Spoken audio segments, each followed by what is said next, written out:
Yes sir. कृपया चालू रखें।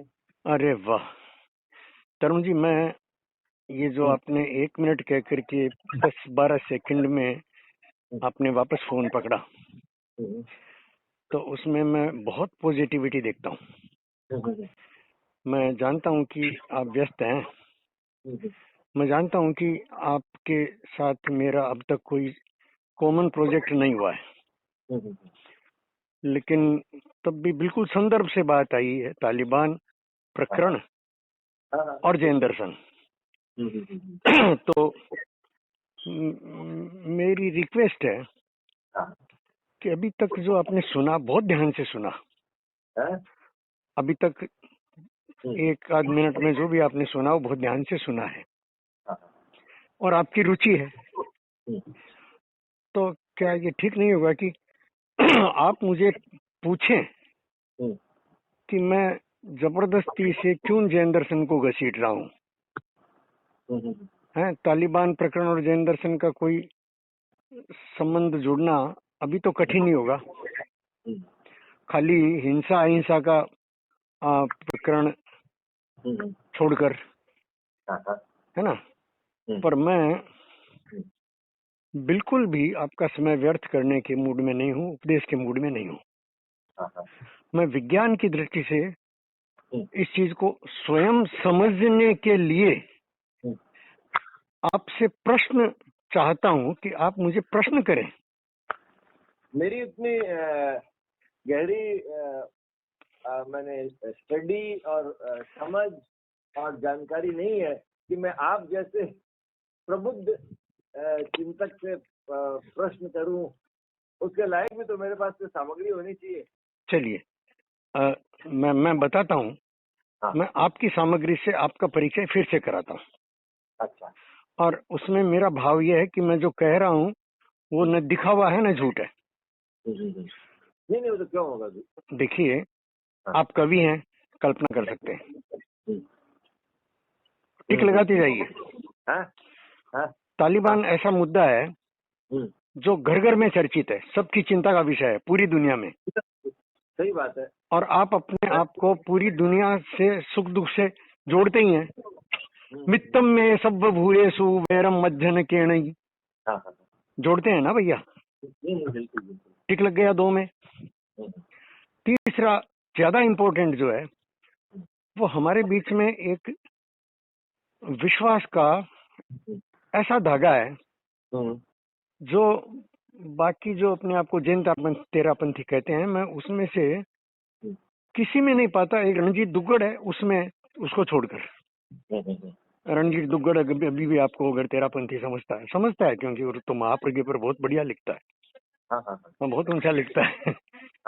तो 2 व्यक्तियों के सिवा तो आपसे मेरी बात होती है, उनसे अलग तरह की बात होती है। तो यार ये 3 बिंदु काफी हैं। आप ये मुझे पूछें, सवाल करें। और सामग्री नहीं है आपने कहा, पात्रता नहीं है ऐसा कहा, तो सामग्री तो आसपास ही है यार। तो ठीक बात है। तो सामान्य प्रश्न से शुरू करें तो मैं ठीक जगह पर कह सकूंगा, नहीं तो मेरे मन में इतना आता है विज्ञान और अध्यात्म को पकड़कर कि फिर मैं भटक जाऊंगा दोस्त। अच्छा। मेरी सहायता करो यार। हाँ, आप छोटे से छोटा प्रश्न, बच्चे की तरह हल्का प्रश्न करो यार।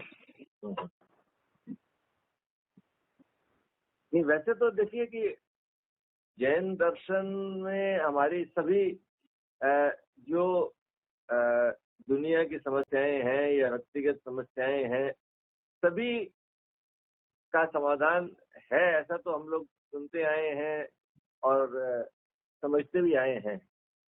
लेकिन इसमें आपको कैसे ये लगा कि भी अपने जैन दर्शन को इसमें जुड़कर कुछ करें चिंतन? धन्यवाद। देखो मित्र, ये जो समस्या है ना, उसको थोड़ा सा समझें। इसमें मेन में मुखौटा अभी मुसलमान का आ रहा है पूरी दुनिया में। तालिबान कहें या आईसिस जो नया संगठन है, या 2500 संगठन है 2500 कुल। 2500 नहीं, 2500 से ज्यादा पूरी दुनिया में। 900 तो इस्लाम के अलग अलग सेक्ट हैं। 900 सेक्ट हैं। 900। नमो अरहंत, एक मिनट। नमो अरहंताणम, नमो सिद्धाणम, नमो आयरियाणम, नमो वज्जैणम, नमो लोय शब्दताहुणम। हाँ हाँ, बोल, प्लीज कंटिन्यू। 900 सेक्ट हैं और हर सेक्ट एक दूसरे का दुश्मन है। अलग अलग समीकरण है, अलग अलग समीकरण है। देशों के अनुसार कौन किस स्कूल को फॉलो करता है, अपनी 1400 वर्षों की परंपरा में किसने कैसा पकड़ा कुरान को, और सब समाते हैं कुरान में। अच्छा। सब अपना जो भी लेते हैं वो कुरान से लेते हैं। अच्छा। जैसे हम आगमों से लेते हैं, आगम हमारे मूल है ना। मैं संख्या में नहीं जाऊंगा, आगम 11, 13, 14 उसमें अभी नहीं जाते अपन। तो मैं ये कह रहा हूँ कि ये सारे के सारे मिलकर के तालिबान हो, सब मुसलमान में सिमटते हैं। अच्छा। और मुसलमान कुरान के कारण, कुरान को अधूरा समझने के कारण समस्या बना है। अच्छा। अगर कुरान को सही से समझ लिया जाए तो ये मूल ही हट जाएगा। और बाकी जो कारक इसके कारण है वो अमेरिका, रशिया, चाइना, फ्रांस, ये सब देश जो अपनी अपनी सत्ता को बनाए रखने की धुन में, चाहे 20 साल अमेरिका रहकर भागा हो, उससे पहले वियतनाम लड़ा हो, उससे पहले ईरान किया हो, ये सारी अमेरिका की धौंसबाजी चलती रहे, सुप्रीमेसी चलती रहे। और सुप्रीमेसी का आधार क्या है? पैसा। पैसा अपने आप में झूठ है। ये सत्य को पूरा न समझ पाने के कारण हमारे परिवार से लेकर के, समाज से लेकर के गलत फहमियां बनती है, बढ़ती है, नई नई दुकानें खुलती है। सत्य को जैसा जिसने जितना देखा वो अपने खांचे में देखा। जैसे आपका मेरे प्रति एक मान्यता या खांचा बना हुआ है, आप उसमें हमारी वार्ता चलती है। जबकि हमारा जो शादवाद है वहां बहुत स्पष्ट लिखा है, किसी भी वस्तु के या व्यक्ति के सत्य को समझने के लिए उसको 7 आयामों से, 7 दिशा से देखना पड़ता है। कहते हैं ना, इसी को आइंस्टीन के सापेक्षवाद से मिला दिया हमारे आचार्यों ने, गुरुओं ने। भाई वो सापेक्षवाद है, इसकी तुलना, जैसे आपके लिए कह दिया कि आप अपने बेटे के पिता हैं, पिता के बेटे हैं, पत्नी के पति हैं, बहन के भाई हैं, वगैरह वगैरह। तो मेरे मन में बार बार मैं पूछता भी रहा, आपसे भी कहता रहा, और मैंने किताब में भी लिखा है कि इतनी कपोड़पंथी जो है वो जैन दर्शन को डुबो रही है। महावीर क्या बच्चों को समझा रहे थे क्या शादवाद? बच्चा भी हैरान रह जाएगा ये उत्तर सुनकर कि ये क्या बात हुई। शादवाद को समझा रहे हैं। अब जब मैं क्वांटम को समझने लगा हूं तो क्वांटम में के साथ जुड़ा हुआ एक है अन्य आयाम। अच्छा। जैसे हम 3 आयाम में जीते ना भैया, लंबाई, चौड़ाई, ऊंचाई। अच्छा। तो हमारी दृष्टि जो है वो 3 आयामों तक सीमित है। हमारी दृष्टि जो है, हमारी देखने की क्षमता है चर्म चक्षुओं की, वो 3 आयामों तक सीमित है। आयाम और भी हैं। ये मैं एक बार विज्ञान की दृष्टि से नहीं कह करके हमारे सामान्य इस ज्ञान की दृष्टि से कहता हूँ कि एक अंधा व्यक्ति जो है वो तो लंबाई, चौड़ाई, ऊंचाई को कम समझेगा।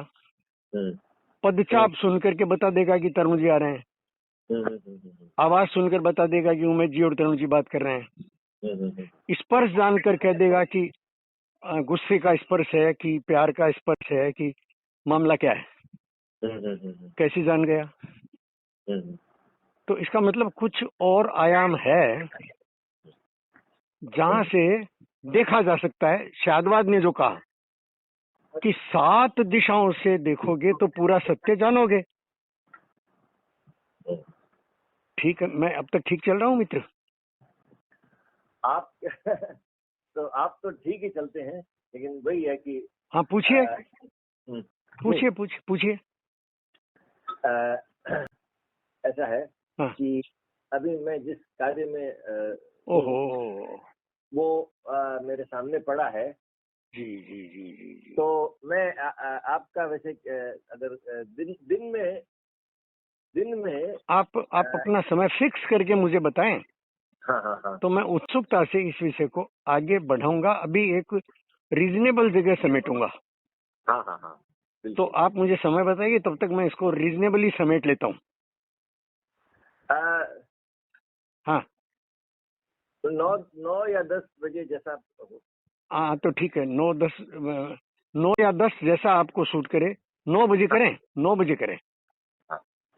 आप नाश्ता करते समय भी चला सकते हैं, सुन तो सकते हैं भैया। हाँ मैं कुछ कर ही रहा था, आपसे बात करते करते मेरी चाय चली गई अंदर। ओहो अरे यार चलो चलो। तो अभी ये जो 7 आयाम है वो हमारी इस देह के पार 4 आयाम और हैं। देह छूटने के बाद महावीर ने आर पार देखा। अच्छा। इस पार उस पार दोनों पार सब क्लियर होता है ना, केवली है ना। तो उन्होंने जान लिया कि 7 आयामों से देखे बिना और पूरा देखना बनता नहीं है। अच्छा। यहाँ से शादवाद का प्रारंभ है और यहीं से विज्ञान जहाँ फंसा हुआ है उसकी चाबी है। अच्छा है तो मैं एक रीजनेबल जगह ला करके आपको छोड़ रहा हूँ। तो पहले वो 7 के नाम भी जान लूंगा मैं आपसे जब बात करेंगे हम लोग। हाँ बात करेंगे अपन। आप पूछिए, अगला प्रश्न करेंगे तो मैं भी जानूंगा दोस्त, मेरी शोध जारी है। हाँ आप इस भ्रम में न रहें कि मैं पूरा जान गया हूँ। हाँ इस भ्रम में तो रहना मत आप। तनु जी थैंक यू वेरी मच। 9 बजे आपका फोन प्रश्न के साथ आएगा। आप चाहें तो प्रश्न लिख सकते हैं। मुझे मत बताइएगा। प्रणाम करता हूँ।